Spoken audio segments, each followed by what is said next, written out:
శ్రీకాకుళం జిల్లాలో డయేరియా కలకలం అనే కథనానికైతే స్పందించింది ప్రభుత్వ యంత్రాంగం. అయితే సీఎం చంద్రబాబు నాయుడు కూడా దీనిపైన సీరియస్ అయ్యి ప్రభుత్వ అధికారులు కూడా వెంటనే ఆదేశాలు జారీ చేశారు. ప్రభుత్వ అధికారులు అప్రమత్తమైనటువంటి వాతావరణంలో ఈరోజు తాళ్లవలసలో అయితే నిన్నటి నుంచి కూడా మెడికల్ క్యాంప్ నిర్వహించారు. అదేవిధంగా కింజరాపు అచ్చెన్నాయుడు సొంత నియోజకవర్గం తాళ్లవలసలో, సంతబొమ్మలి మండలం తాళ్లవలసలో ఈ డయేరియా కలకలం రావడంతో కూడా మంత్రి అచ్చెన్నాయుడు కూడా తనదైన శైలిలో స్పందించారు. నేరుగా అచ్చెన్నాయుడే గ్రామానికి ఈరోజైతే పరిశీలనకు వచ్చారు. అచ్చెన్నాయుడుతో పాటు అధికార యంత్రాంగం కూడా పరుగులు పెట్టినటువంటి పరిస్థితి. అయితే గ్రామంలో ఉన్నటువంటి అన్ని ఇళ్లని కూడా వాళ్ళు కలిదిరిగి ఏంటి ప్రాబ్లం అనేది కూడా స్వయాన్న కూడా తెలుసుకునే ప్రయత్నం అయితే చేశారు. అయితే ఈ నేపథ్యాన్ని కనుక మనం చూసుకుంటే మొన్న జరిగినటువంటి ఈ డయేరియా కలకలంలో అయితే ఒకళ్ళు మృత్యువాత పడ్డారు.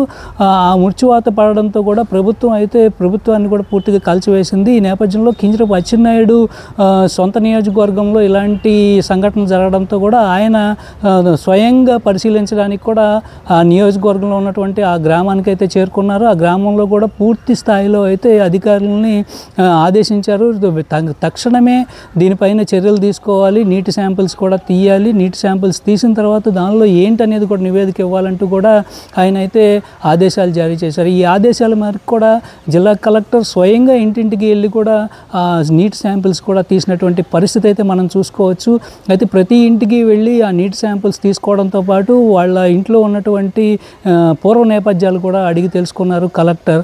అయితే ఈ నేపథ్యం కనుక చూసుకుంటే కనుక గత 2 రోజుల క్రితం డయేరియాతో కూడా తాళ్లవలస నుంచి ఒక 10 మంది వరుసనే హాస్పిటల్లో జాయిన్ అయ్యారు. ఈ నేపథ్యంలో ఒకళ్ళైతే అక్కడ మృత్యువాత పడ్డారు. అయితే డాక్టర్ చెప్పినటువంటి సినారియో కనుక చూసుకుంటే మొదట డయేరియాతో పేషెంట్ జాయిన్ అయ్యారు. తర్వాత అది డయాలసిస్ అంటే కిడ్నీకి ఎఫెక్ట్ అయ్యింది. క్రియేటిన్ రేషియో అనేది పెరిగింది. క్రియేటిన్ రేషియో పెరిగి ఆయన మరణించాడు. అట్లాగే రెండో వ్యక్తి వచ్చిన తర్వాత కూడా రెండో వ్యక్తికి కూడా హై బీపీ రావడంతో కూడా ఆయన్ని శ్రీకాకుళం రిమ్స్కి తరలించారు. అట్లాగే ఈ భయం అనేది గ్రామంలో కలకలం రేపడంతో కొంతమంది ప్రైవేటు వైద్యశాలలు కూడా వెళ్ళినటువంటి పరిస్థితి. ఏది ఏమైనా కానీ గ్రామంలో ఏంటి అనే భావన అయితే ఒక్కొక్కరికి భయం రూపంలో అయితే కలిగింది. ఇది కలరానా డయేరియానా అనే లక్షణాలు అయితే ఒక్కొక్కళ్ళకి కూడా ఒక ఊహాగానాలతో అయితే ఒకళ్ళకి ఒక భయం అనేది నెలకొనే ప్రయత్నం అయితే జరిగింది ఆ గ్రామంలో. ఈ భయాల నేపథ్యంలో, ఈ భయాలు విడనాడే నేపథ్యంలో అయితే పూర్తిగా టెస్టింగ్ ప్రక్రియ అనేది చేపట్టింది ప్రభుత్వం. ఇంటింటికి కూడా కుళాయిలు కావాలంటూ కూడా గ్రామ ప్రజలైతే చెప్తున్నటువంటి వాదనను కూడా మంత్రి విన్నారు. అట్లాగే ఏంటి అసలు దీని ప్రాబ్లం ఏంటి అని మంత్రి ప్రశ్నించిన సమయంలో అయితే కొందరు ఏదైతే పొలాల్లో ఉన్నటువంటి నీటి బావి నుంచే ఈ నీరు వచ్చింది, ఈ నీరు తాగడం వల్ల ఎట్లాంటి అస్వస్థత పాలయ్యామంటూ కూడా తమ వాదనను అయితే మంత్రి ముందు కూడా తెలియజేశారు. అయితే స్వయాన మంత్రి కూడా ఆ గ్రామంలో ఉన్నటువంటి ఆ పొలాల మధ్యలో ఉన్నటువంటి బావిని కూడా ఆయన సమీక్షించడం కూడా జరిగింది. అట్లాగే ప్రభుత్వ అధికారులకు కూడా ఆదేశాలు జారీ చేశారు. అక్కడ కూడా శాంపిల్స్ తీయాలని. ఆ ప్రభుత్వ అధికారులు కూడా అక్కడికి వెళ్ళి శాంపిల్స్ తీసి కూడా దాన్ని కూడా పరీక్షించే నేపథ్యంలో కూడా చూస్తూ ఉన్నారు. ఏది ఏమైనా కానీ ఈ డయేరియా అనేది వ్యాప్తి చెందకుండా వైద్య ఆరోగ్య శాఖ అయితే అప్రమత్తం అయ్యారని చెప్పుకోవచ్చు. ఇంకా గ్రామంలో కూడా ఇట్లాంటి మెడికల్ క్యాంప్ ఇంకా కొనసాగుతూనే ఉంది. ఏది ఏమైనా కానీ ఇది నివేదిక వచ్చే వరకు కూడా ప్రస్తుతానికి మనం పూర్తి స్థాయిలో ఇది డయేరియానా లేకపోతే అంతుచిక్కన వ్యాధి అనేది కూడా తెలియాల్సినటువంటి పరిస్థితి అయితే ఉంది. అంతవరకు కూడా గ్రామంలో అయితే ఒక చిన్న అపోహ అయితే నెలకొంటా ఉంది. ఇది కలరానా లేకపోతే డయేరియానా అనేది కూడా గ్రామంలో కూడా భయం అనేది నెలకొంటా ఉంది. ఇప్పటికే గ్రామంలో అయితే ఐవీఆర్ఎస్ పరిధిలో కూడా ఆ గ్రామం కూడా ఉంది. అయితే ఆ గ్రామాన్ని కూడా శానిటైజేషన్ కూడా బాగానే చేస్తున్నారు. అయినప్పటికీ ఇట్లాంటి డయేరియా అనేది రావడానికి గల కారణాలు, బ్యాక్ హిస్టరీ ఏమై ఉంటుంది కూడా అనేది కూడా అధికారులు అయితే ఈ పాటికి ఎంక్వైరీ కూడా చేశారు. ఏది ఏమైనా కానీ ఆ టెస్టింగ్ ప్రక్రియలు ఏదైనా వస్తే కానీ దీనికి చెక్ పెట్టే అవకాశం కూడా లేకపోలేదు. దీన్ని పూర్తిగా మనం గుర్తించలేకపోయాం. చాలామందికి విరోచనాలు, వాంతులై ఇబ్బంది పడుతున్నారు.